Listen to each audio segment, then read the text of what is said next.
त्योहार आते हैं, कोई बात हुई, वो व्रत के खर्चे, ये त्योहार मनाते हैं दिवाली का, दीपावली, ये किस लिए मनाते हैं कि भगवान श्री राम सीता जी को लेकर घर लौटे थे। और फिर चलो पहले तो देसी घी के दीप जलाए जाते थे, हवन हो जाता था, वो भी बढ़िया बात थी, लेकिन एक दिन हवन कर देने से बात नहीं बनती। अपना रोज लगावे घी की दीप है, रोज हवन करे वो। और जब सीता जी को घर से निकाला, फिर भी मनाओ तुम उसने, फिर भी दिवाली मना रहे हो। सीता तो घर से निकाल दी गई थी जिसके आने की खुशी में, और वो दीप जलाए गए थे, और फिर वह निकाल दी करते। वो तो दुखी हुई, वहाँ जंगल में टाइम पास करा बेचारी ने सह परिवार। और श्री राम घर पे, परिवार उसका जंगल में, चाहे राजा के कुछ भी बना रहो, एक छोटे से नगर का राजा, अयोध्या का राजा था, चाहे राष्ट्रपति बने जाए पूरी पृथ्वी का, जिसका परिवार कहीं रहा कहीं वो जीव सुखी हो सकता है, और फिर भी दिवाली मनावें और दीप जलावें। तो इस तरह की जो क्रियाएं हैं ये परंपरा है, सूझबूझ का कार्य नहीं है। फिर बम छोड़ते हैं त्योहार के दिन, कितना प्रदूषण फैलाते हैं, आग लग जाती है। तो यह परंपरा बनाई तो बच्चे आकर्षित हुए, इसको समाप्त करेंगे धीरे धीरे। और क्या की खुशी, एक भगत कह रहा था, बोला जी नाम लेने के बाद ज्ञान हुआ हमें, और पहली बार त्योहार मनाया हमने अपना। हमने 10 वर्ष हो गए ना दिवाली मना ली, ना तीज त्योहार मनाए, और ना होली मनाई। कारण क्या रहा कि हमारा परिवार है, 5-6 भाई हैं, मेरे दादा है, उसमें किसी का कोई मृत्यु हो जाती है, कभी हमारे घर में हो जाती है। पिछली बार मेरी बहन विधवा होगी, सारा 1 साल तो फिर मनाना ही नहीं कुछ भी, 1 वर्ष पूरा नहीं हुआ इतना दूसरी घटना घट लेती है। और 10 वर्ष हो गया हमने कोई त्योहार मना के नहीं देखा। फिर कहाँ गई वो दीपावली। और परमात्मा कहते हैं इसे गंदे लोक में, जैसे नानक साहब जी से कहा था कि आप यहाँ खुशी नजर नहीं आते, मायूस बने रहते हो। तब नानक साहब जी ने कहा था, ना जाने काल की कर डारे, किसी विध ढल जा पासावे, अर्जी नाते सरते मौत खुड़क दी, उन्होंने के डांसावे। पद देवी भागवत 3रा स्कंद।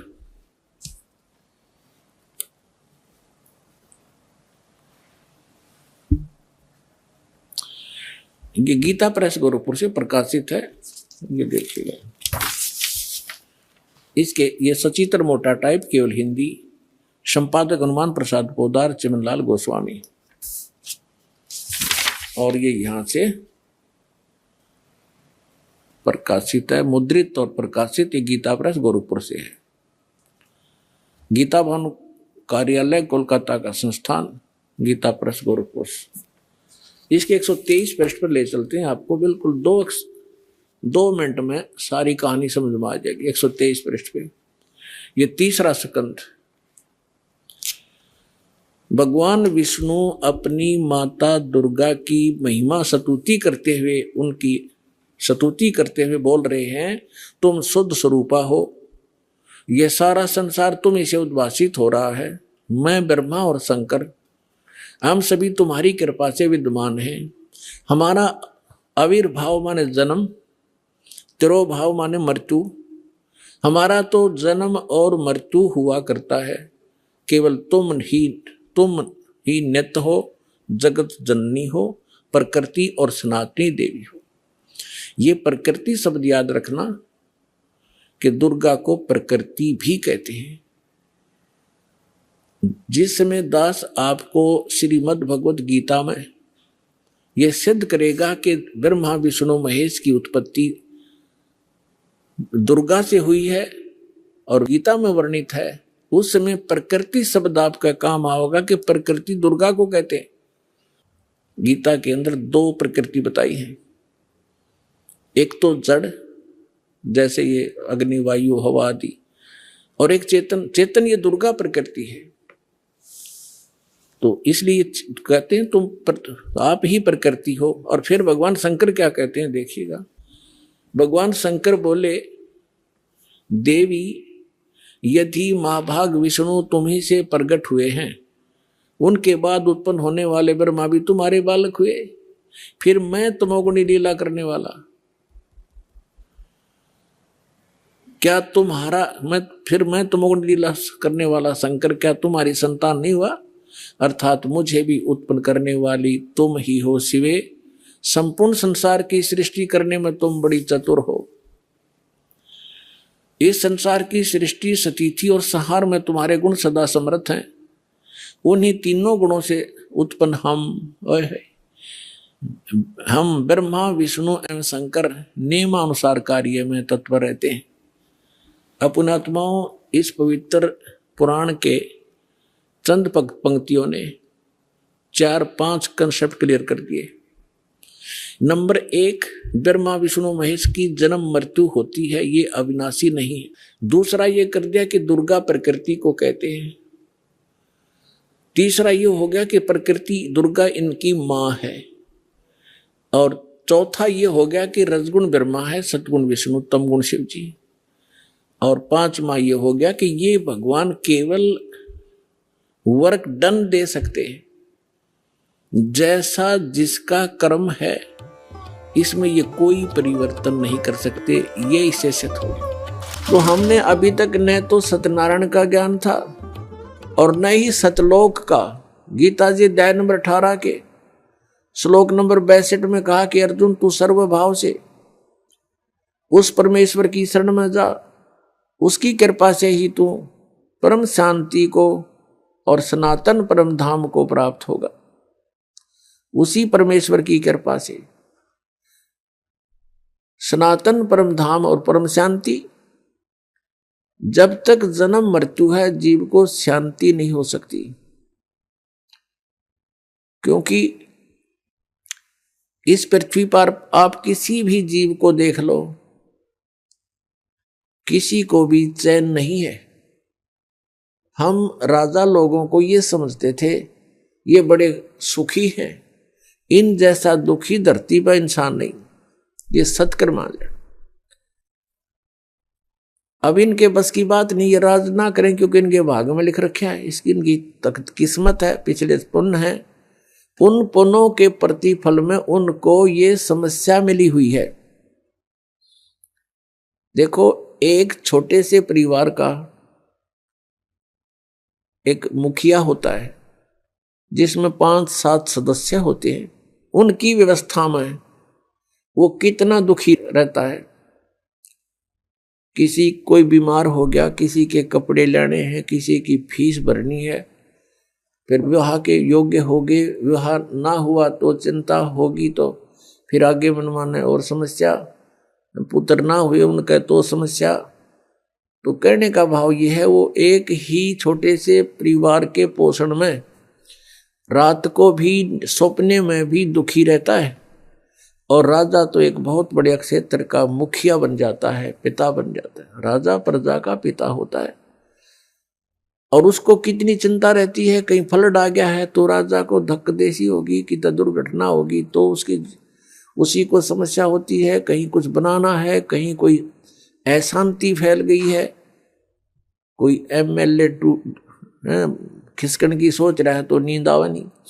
तो यहां कहते हैं परमात्मा कि यहां शांति नहीं किसी प्राणी को। राजा लोग, निर्धन तो सोचता है धनवान सुखी, धनवान सोचते हैं कि राजा सुखी। राजा सोचता है कि भाई स्वर्ग में बताओ सुख तो वहां होगा। ये सत्कर मान लेना आप। इन राजा लोगों को सुख नाम की चीज नहीं है, सपने में भी नहीं सुख इनको। और फिर ये सोचते हैं स्वर्ग में सुख है। जिन बकवादों को हम सुख मानते हैं वो सुख नहीं है। परमात्मा कहते हैं झूठे सुख को सुख कहे ये मान रहा मनमोद, ये सकल जबीना काल का कुछ मुख में कुछ गोद। बेटा जाया खुशी हुई बहुत बजाए थाल, ये तो आना जाना लगा हुआ है जो कीड़ी का नाड़।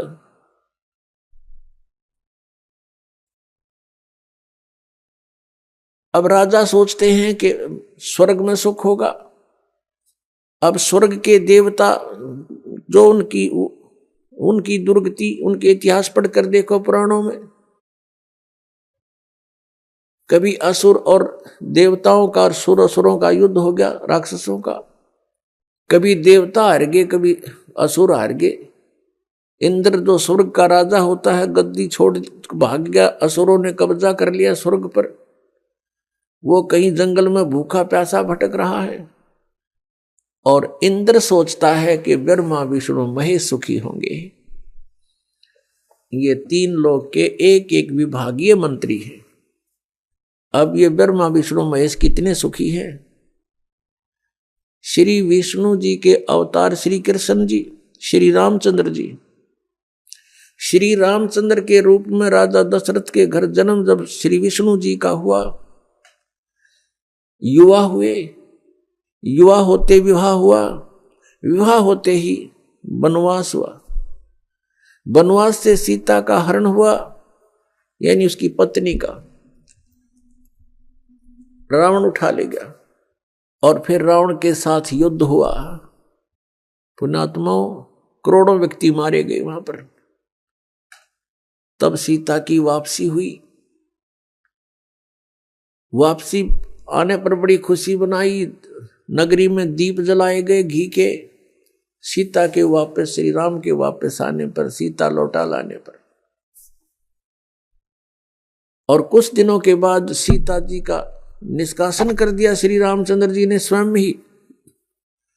किस बात पर के एक धोबी ने व्यंग कस दिया। वो अपनी पत्नी को धमका रहा था रात्रि के समय।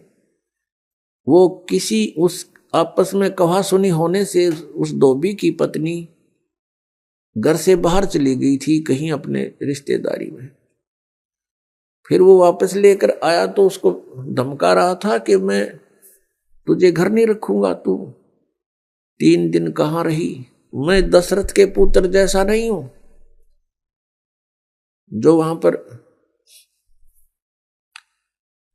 12 वर्ष तक रावण के पास रही, उसको फिर घर ले आया। उधर से श्री रामचंद्र जी राजा थे अयोध्या के। पहले राजा लोग अपनी प्रजा के दुख सुखों को स्वयं ही जाना करते थे, रात्रि के अंदर वेश बदल कर घूमा करते थे। ये बात जब देखा कि किस घर में की आवाज आ रही है, वहां खड़ा होकर सुना, तब उसने सुनने को मिला कि मैं उस राजा दशरथ के पुत्र रामचंद्र जैसा नहीं हूं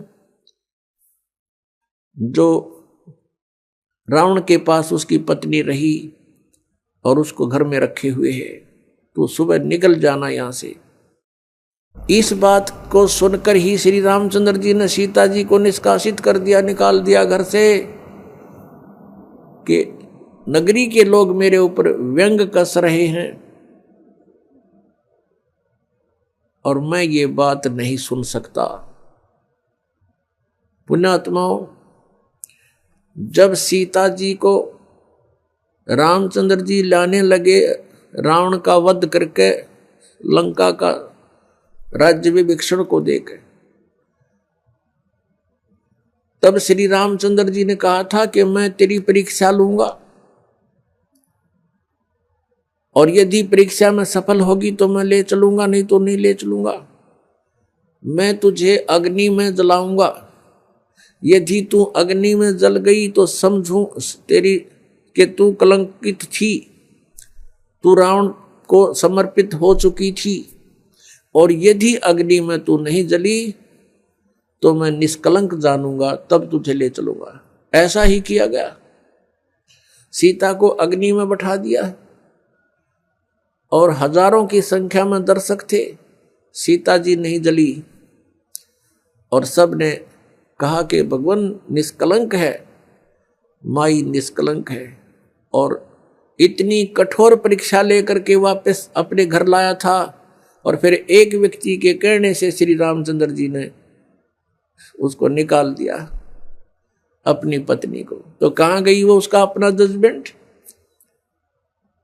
तो ऐसे ये राजा के योग्य भी नहीं थे ये लोग, और हम इनको भगवान मान रहे थे। एक गर्भवती औरत को अपनी को घर से बाहर निकाल देता है, कहीं मरो कहीं जाओ, कोई बात थी या? फिर परीक्षा लेने की क्या जरूरत थी? और क्यों इतनी दुनिया मरवाई, फिर छोड़ देता रहे, रावण के पास ही रहती हो। पुण्यात्माओं, यहाँ का राजा काल भगवान है। और ये नहीं चाहता कि यहाँ के प्राणियों को परमात्मा का पता लग जाए, जिस कारण से इसने इनको भगवान सिद्ध करवा रखा था अपने नकली दूतों के माध्यम से। और फिर क्या होता है लास्ट में, श्री रामचंद्र जी ने अश्वमेघ यज्ञ घोड़ा छोड़ दिया कि पूरी पृथ्वी पर शासन प्राप्त करने के लिए कि इस घोड़े को जो पकड़ेगा वो युद्ध करे मेरे साथ। वो घोड़ा उन्हीं के पुत्रों ने, जो सीता जी ने बाहर जाके जन्म दिया था ऋषि वाल्मीकि की कुटिया में, एक पुत्र गर्भ में था, दूसरा फिर वाल्मीकि जी की मिसअंडरस्टैंडिंग के कारण एक घास से यानी कुसा से, या घास होती है डाब, इससे एक लड़का बनाया था। ये अलग कहानी है, फिर बताएंगे। तो लव और कुश नाम से प्रसिद्ध हुए। लव तो सीता के गर्भ से जन्म हुआ था और कुश को वाल्मीकि जी ने अपनी भक्ति शक्ति से उसको बनाया था। लव और कुश युवा थे, उन्होंने वो श्री रामचंद्र जी का घोड़ा पकड़ लिया। फिर उनका पिता पुत्रों का युद्ध हुआ तो दोनों ने छक्के छुड़ा दिए राम के, और सीता जी फिर भी उनके हाथ नहीं आई और वो पृथ्वी के अंदर समा गई। और श्री रामचंद्र जी ने आकर के सरयू नदी के अंदर, अयोध्या के साथ से बह रही एक सरयू दरिया, उसमें जल समाधि ले ली इसी दुख में। अब श्री कृष्ण जी का इतिहास देख लो। श्री विष्णु जी अवतार श्री कृष्ण जी, श्री राम वाली, श्री रामचंद्र जी के जीवन वाला भोग भोग के वो प्राणी श्री कृष्ण रूप में फिर जन्म हुआ। सारा जीवन दुखी रहा श्री कृष्ण, सारा जीवन जेल में जन्म हुआ, माता पिता कैद में, कभी मामा शत्रु हो गया, कभी पूतना मारने जा रही है, कभी केसी, कभी चाणोर शत्रु हो गया, कभी जरासेंग लड़ने को आ रहा है, कभी शिशुपाल से युद्ध हो रहा है, कवासुनी हो रही है, और कभी फिर कल्यवन आ रहा है। इस दुख में श्री कृष्ण जी ने मथुरा का त्याग कर दिया और ऐसे स्थान पर रहने लगे जहां कोई ना पहुंच सके।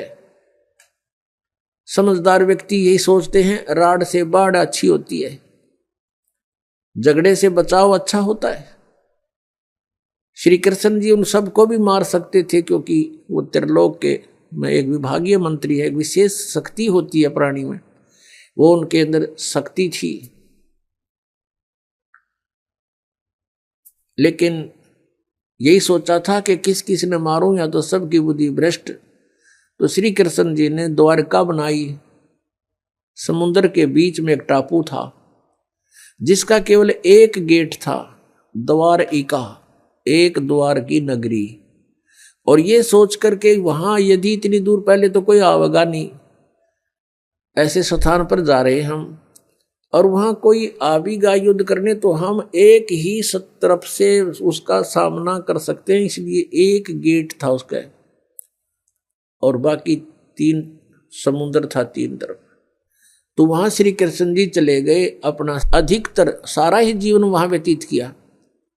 यहाँ तो ज्यादा से ज्यादा 18 साल के 20 वर्ष के तक यहाँ रहे थे द्वारका में, और बाकी फिर लगभग 200 वर्ष तक जिए थे श्री कृष्ण जी, और बाकी का समय द्वारका में व्यतीत किया था उन्होंने। तो अब ये जो लोग अनजान संत ऋषि, ये गुरु नकली हमें भ्रमित करते हैं कि द्वारका का उस गोवर्धन की परिक्रमा करनी चाहिए और वृंदावन अवश्य जाना चाहिए, मथुरा में अवश्य जाना चाहिए, वहाँ हमारे भगवान ने लीला की है, उनके चरण कमल टिके हैं, वहाँ घूमा करते थे, स्नान किया करते थे। अरे श्री कृष्ण जी यहाँ 20 वर्ष रहे थे मथुरा में, बाकी 180 साल तो वहाँ रहे हैं द्वारका में, और वहाँ का नामो निशान मिट गया उस द्वारका को। इसलिए वहाँ खत्म की द्वारका, समुद्र में डूब गई श्री कृष्ण जी की मृत्यु के बाद, और यादों का विनाश हो गया था, आपस में लड़के मर गए थे। और जो बाकी शेष औरतें बची थी उनको अर्जुन ले आया था, सब खाली हो गई थी द्वारका। उसके बाद वो समुद्र ने डबो दी थी, अंदर चली गई। कारण यही था कि भगवान ने सोचा कि यहाँ आएंगे फिर ये धक्के खान द्वारका में इतनी दूर, इसलिए उसका नामो निशान मिटवा दिया था। अगर आज द्वारका होती तो ये नकली कहते द्वारका में भगवान रहे थे, वहां जाया करो, वहां बहुत पुण्य होता है। उस द्वारका में तो सत्यानाश होया था, सारे यादव कटका मर गए थे वहां पर। आज भी जाते हैं वहां बहुत से श्रद्धालु। तो कहने का भाव यह है कि जब तक आत्म ज्ञान बिना नर भटके, इस तत्व ज्ञान बिना नर भटके, कदे मथुरा कदे काशी। फिर श्री कृष्ण जी का फिर कैसे अंत हुआ? श्री कृष्ण जी के सामने पूरा यादव कुल आपस में लड़का मर गया, पोते पड़पोते रिश्तेदार सब आपस में कट कर मर गए। और वो सारा सांग देख कर, वो सारा अनर्थ देख कर जब श्री कृष्ण जी की मृत्यु हुई, एक परिवार के सामने एक आधे की मृत्यु हो जाती है, उसका कलेजा फट जाता है, रो रो के पागल हो जाता है इंसान। तो पुण्यात्माओं, आज तक हमें सत्यनारायण कथा नहीं मिली थी, और ये सत्य कथा है। सत्यनारायण का अर्थ है सच्चा भगवान, और सच्चे भगवान की सच्ची कहानी, सच्ची कथाएं। तो प्रसंग चल रहा है कि परमात्मा ने बताया कि तुम जब तक जन्म और मृत्यु के अंदर हो, सुख नहीं हो सकता, शांति नहीं हो सकती। अब इंद्र सोचता है ब्रह्मा विष्णु महेश सुखी होंगे। अब इन ब्रह्मा विष्णु महेश की आप देख रहे हो, श्री राम की, श्री विष्णु जी की, श्री कृष्ण जी की कैसे दुर्गति हुई। श्री कृष्ण यानी ब्रह्मा विष्णु महेश सोचते हैं कि परमात्मा कोई और है, हम सुखी नहीं है। अब प्रसंग चल रहा है कि सत्यनारायण कथा जो है, सत्यनारायण का अर्थ है अविनाशी परमात्मा। ब्रह्मा विष्णु महेश ये सत्यनारायण नहीं है। श्री विष्णु जी को हम सत्यनारायण जानकर किसकी कथा सुना और सुनाया करते थे, सुनते और सुनाते थे। आपको दिखाते हैं कि श्री ब्रह्मा जी, श्री विष्णु जी, श्री शिव जी ये सत्यनारायण नहीं थे, अविनाशी भगवान नहीं थे, ये नाशवान थे, इनकी जन्म मृत्यु होती थी। एक झलक दिखाएंगे आपको, समझदार को संकेत बहुत होता है। देखिएगा श्रीमद् देवी भागवत, श्रीमद् देवी भागवत गीता प्रेस गोरखपुर से प्रकाशित है। इसके संपादक हैं हनुमान प्रसाद पोदार, चिमन लाल गोस्वामी। ये कहाँ से मुद्रित है? प्रकाशक एवं मुद्रक हैं गीता प्रेस गोरखपुर, गोविंद भवन कार्यालय कोलकाता का संस्थान। इसका एक थोड़ी सी झलक दिखाते हैं। 123 पृष्ठ, तीसरा स्कंध, 123 पृष्ठ है ये, तीसरा स्कंध। भगवान विष्णु, श्री विष्णु जी अपनी माता दुर्गा की स्तुति करते हुए बता रहे हैं, तुम शुद्ध स्वरूपा हो, ये सारा संसार तुम इसे उद्भासित हो रहा है। मैं ब्रह्मा और शंकर हम सभी तुम्हारी कृपा से विद्यमान हैं। हमारा आविर्भाव और तिरोभाव हुआ करता है। आविर्भाव माने जन्म और तिरोभाव माने मृत्यु। हमारा तो जन्म और मृत्यु हुआ करता है। केवल तुम ही नित्य हो, जगत जननी हो, प्रकृति और सनातनी देवी हो। ये प्रकृति दुर्गा को कहते हैं, ये भी ध्यान रखना, ये गीता जी में काम आओगा आपका। भगवान शंकर बोले, देवी यदि महाभाग विष्णु तुम्ही से प्रकट हुए हैं तो उनके बाद उत्पन्न होने वाले ब्रह्मा भी तुम्हारे बालक हुए। फिर मैं तमोगुणी लीला करने वाला शंकर क्या तुम्हारी संतान नहीं हुआ? अर्थात मुझे भी उत्पन्न करने वाली तुम ही हो। ये स्पष्ट हो गया। शंकर भगवान कहता है कि मैं जब ब्रह्मा भी आपसे उत्पन्न हुआ तो उसके बाद मेरी उत्पत्ति हुई, क्या मैं आपका बच्चा नहीं हुआ? मुझे भी उत्पन्न करने वाली तुम ही हो, शिवे संपूर्ण संसार की सृष्टि करने में तुम बड़ी चतुर हो। ये शिवे उसी को बोलते हैं, दुर्गा को।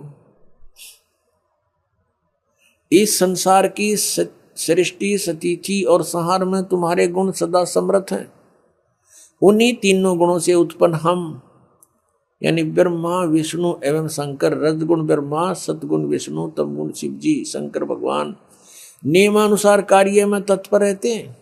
अब इस पवित्र पुराण ने, इस श्रीमद् देवी भागवत पवित्र पुराण ने 4 कंसेप्ट क्लियर कर दिए।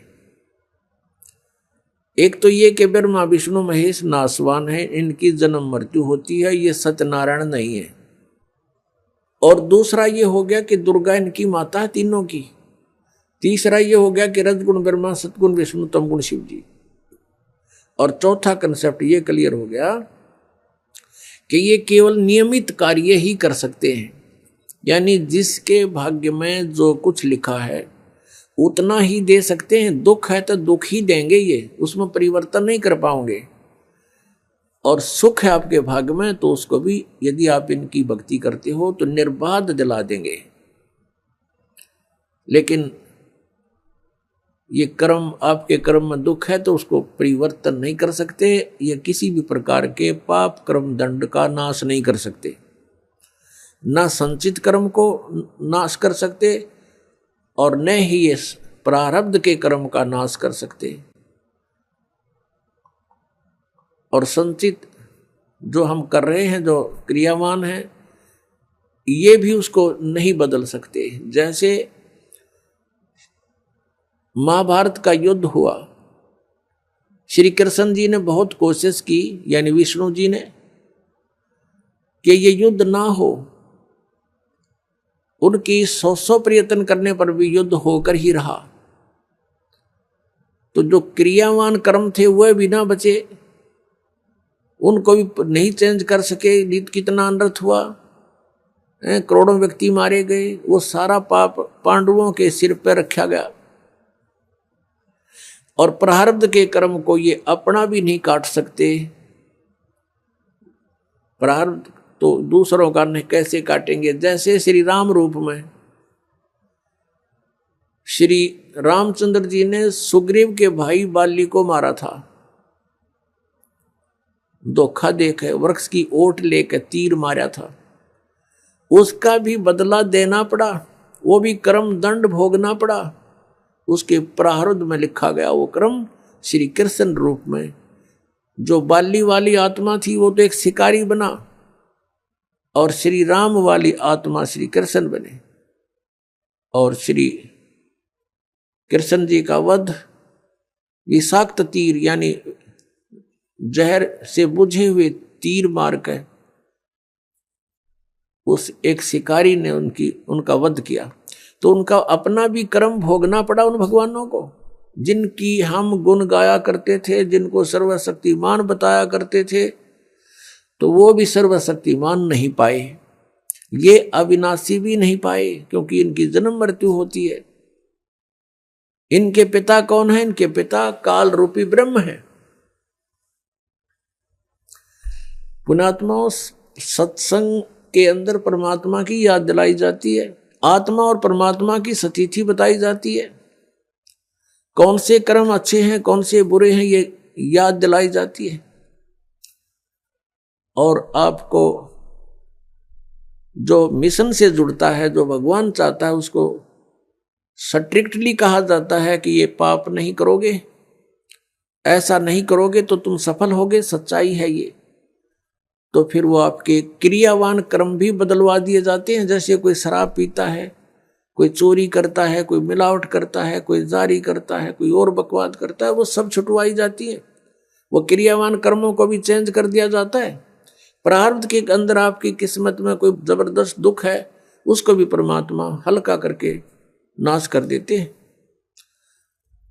परमेश्वर शरण में आने से आई टले बला, और जय मस्तिष्क में जय भाग्य में सूली हुआ कांटे में डर जा।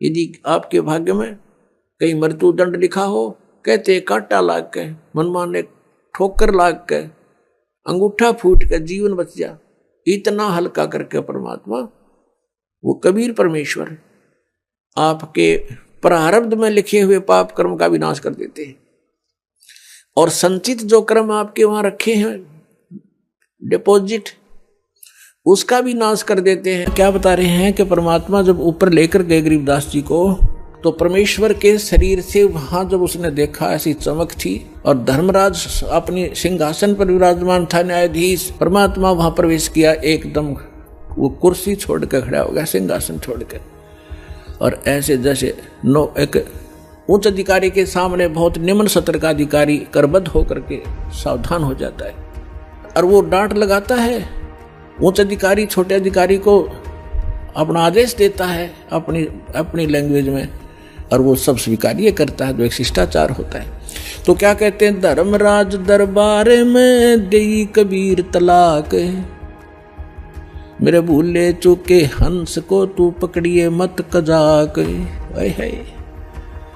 जिस धर्मराज के सामने ब्रह्मा विष्णु महेश की हिम्मत नहीं जाके को अपशब्द बोल दे, ये तो आप यही देख लो, अपने चीफ जस्टिस के सामने प्रधानमंत्री की हिम्मत नहीं, उसको जाके कुछ वहां प्रधानमंत्री के सामने भी सिंहासन नहीं छोड़ेगा चीफ जस्टिस। हाँ, राष्ट्रपति जब जाएगा उसने पद छोड़ना पड़ेगा राष्ट्रपति के लिए, हमारे राष्ट्रपति इतने सर्वमान्य होते।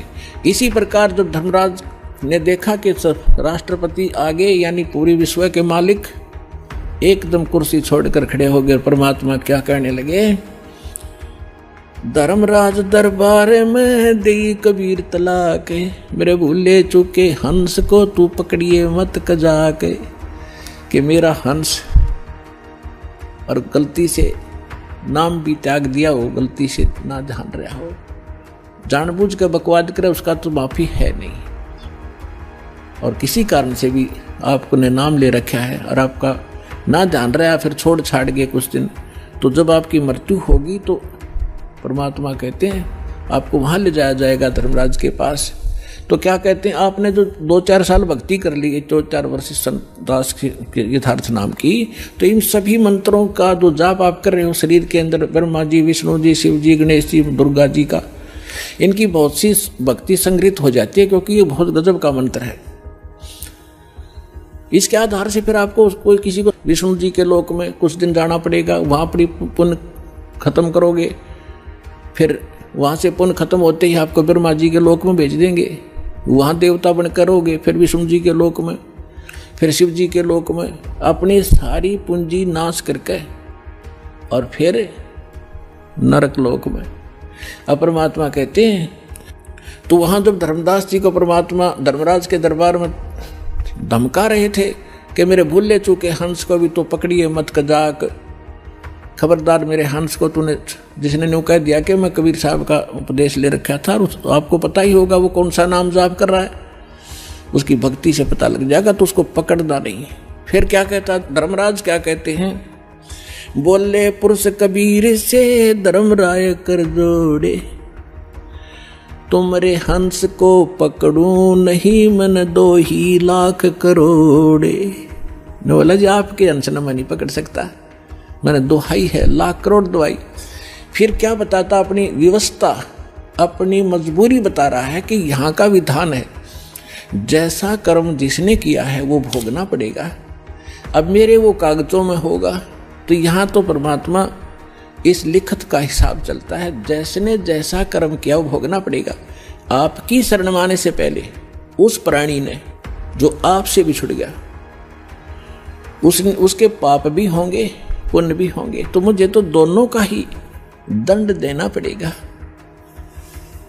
तो परमात्मा क्या कहते हैं, धर्मधारी जारी नरा और भांग तमाकू खाई, यानी पहले कितनी गलती कर रखी है इसने, मद आहारी शराब पीने वाले, यानी और भी बहुत सी गलतियां जो कर दी हों, तमाकू भांग खाते हों, और पर्दा राग पर घर तकें, दूसरे की पत्नी में पूरी नीयत रखते हैं, दूसरे के घर को तकते हैं, यानी चोरी दाव लगाते हैं, उनको पकड़ूं के नहीं, आपकी शरण माने से पहले जिन्होंने जो गलतियां ये कर रखी हैं दाता, उनको पकड़ूं के नहीं। मदहारी जारी नरा जो भांग तमाखू खाही, पर दारा पर घर तक जिनको लो अकनाही। धर्मराय विनती करे सुनियो पुरुष कबीर, हे भगवान कबीर सुनियो, जिनको तो पकड़ने पड़ेंगे और जड़नी पड़े जंजीर। अब परमात्मा क्या कहते हैं, कर्मों से तीरथ हैं अब हैं जो शरण कबीर, जिनको निश्चय मारे हूं और काटो बल तकसीर। यानी परमात्मा क्या कहते हैं, पहले किए सो बकस हूँ आगे करे ना कोई, गरीबदास कबीर कहे धर्मराय सो नाम रटे मम सोई। ये करम वरम ब्रह्मंड के मैं पल में करहूँ नेश, जिन हमरी दो ही दी सो करो हमारे पेश। अपने आत्माओं अध्यात्म ज्ञान का तभी छींट भी नहीं थी अपने पास। इस जैसे आप देखते हो प्रत्येक देश में, प्रत्येक देश का एक राजदूत भवन होता है, ऐसे ही परमात्मा ने प्रत्येक ब्रह्मांड में अपना एक राजदूत भवन बना रखा है।